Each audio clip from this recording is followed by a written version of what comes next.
in exploring why is saving important.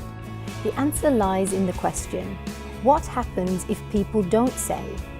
By interviewing the experts, UAE Money Talk will uncover why savings is crucial and explore strategies and techniques people can adopt to help them define their financial goals for their future. What happens if people don't save? It's really simple actually. It's the old story of the ant and the grasshopper. If people don't save, you end up becoming one of those people that will probably rely on some form of government aid or security, which in all reality may not be around when you need it. So I think it's very important that people actually start saving money. You have needs like education planning, retirement planning. There are things that you need to do along the way, buy a house maybe, invest somewhere. These are things that require capital. So if you don't save money on a regular basis, you're not going to be in a position to actually build that capital. So yeah, I think these are the reasons why people should save. Tell us, Rixon, how much should we be saving? We are privileged to be living in this country where most of us don't end up paying any taxes.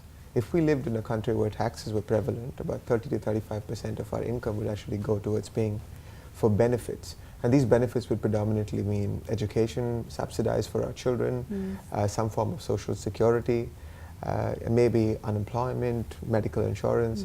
These things are not a given in this place. Ideally, if we're not saving about 30 to 35% of our income, in my opinion, we could have some serious problems going forward. Because people tend to forget that when we retire from here, there is no government aid. So we need to build those pots ourselves. I'd say about 30 to 35%. And people living in developed markets of the world where taxes are imposed are still saving in excess of 5 to 10% over and above the taxes. Given all that, I think about 35 to 40% is not too bad to save. Especially here because we're not paying tax, right? Absolutely, that's a big driver. So there's so many different reasons why we save. Why is it so important for us to have different saving pots?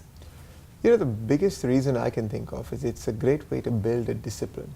If you're uncertain about what you want to save for, people have a habit of putting all the money in a bank account and eventually pulling money out of there from on a regular basis. If you have money put in various pots, you're going with the principle of save first and spend later. You know exactly what you're saving for. You know how much of money needs to go in that specific pot. And you don't touch that unless it is for that specific reason. For instance, when we had our firstborn, Leah, we started putting away money for her education.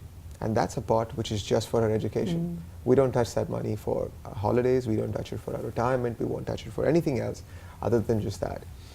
I've lived in this country for 30 years and I've come across so many people along the way. One thing that stands out is a story of a businessman whose business actually went under just in the nick of time when his kids were about to go to college. And he had more than enough money to take care of their college education because this was a pot that was set up 18 years ago. So I think it builds discipline. Yeah. Nowadays, everybody's always talking about retirement and the worries around retirement.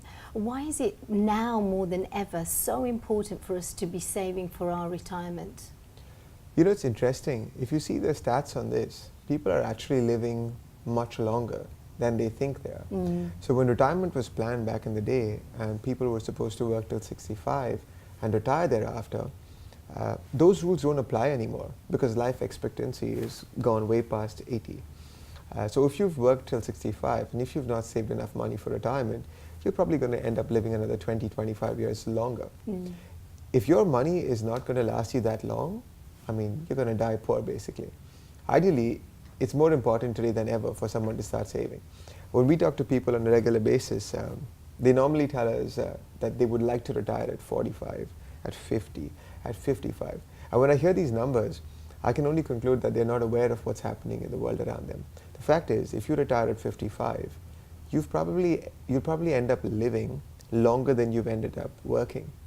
So now all that money that you've saved in those 30 years or 25 years of work have to last you for another 35 years. That may be a little unrealistic, unless you're willing to save a lot of money right now.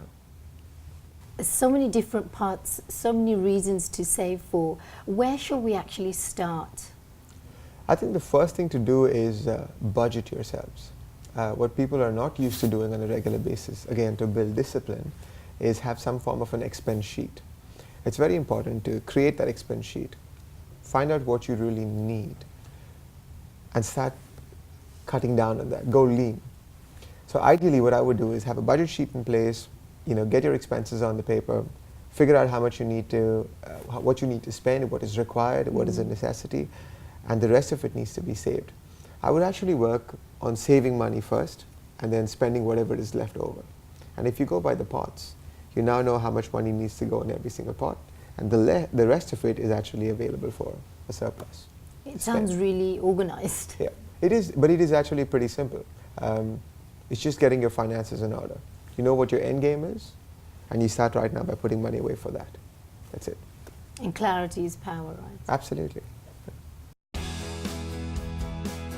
UAE Money Talk empowers individuals to understand the importance of savings, to put them ahead of the curve, and to make the most out of their opportunities today.